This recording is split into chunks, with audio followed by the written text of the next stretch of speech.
Hey, good morning, everybody. Hope you're having a great week. This is your market update for Thursday, January 5th.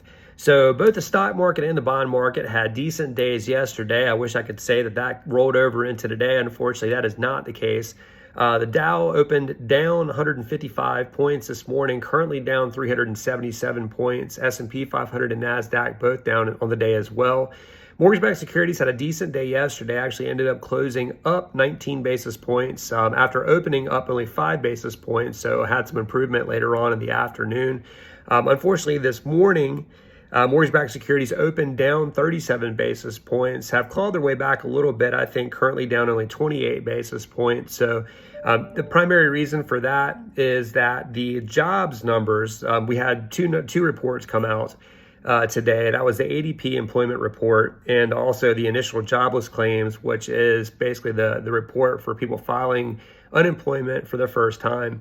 Both of those numbers ended up coming in better than the market was anticipating, which basically continues to indicate that the labor market hasn't really been impacted by the Fed funds rate hikes.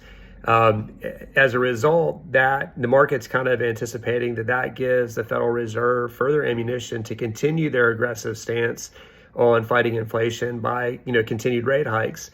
Fed minutes came out yesterday afternoon at 2 o'clock, also indicated that the Fed really doesn't have any anticipation or they're not expecting that they're going to reduce rates at all this year, the Fed funds rate. And I think the market was kind of anticipating that in the latter half of the year that they would.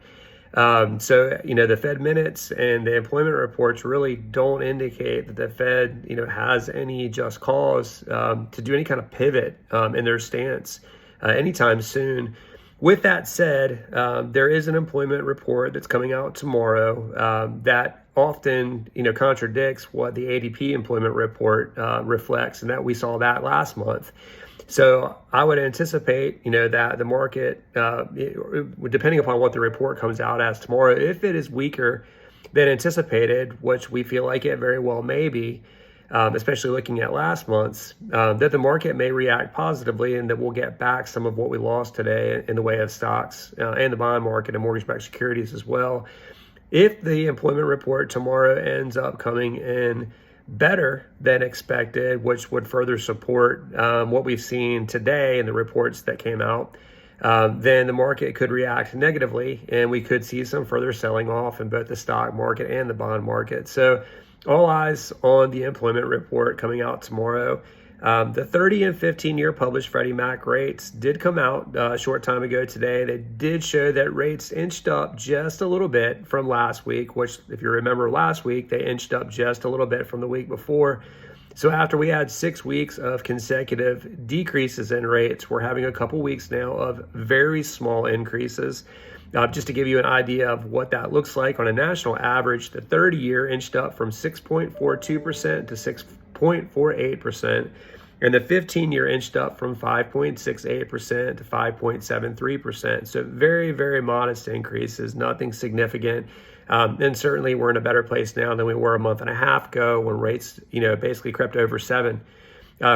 So certainly some improvement.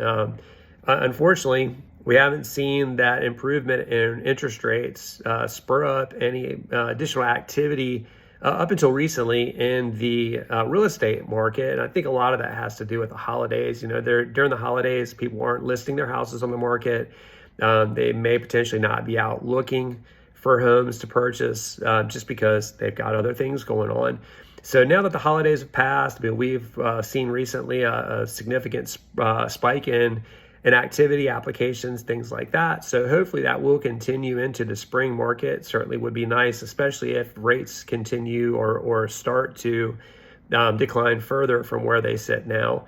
So sorry for the long-winded report today, long-winded update, but lots of information to go over. So we'll continue to keep you updated. Again, all eyes on the employment report that comes out at 8:30 tomorrow, I believe. So my update tomorrow should be informative, to say the least. But I hope that you guys have a great day, and I will see you in the morning.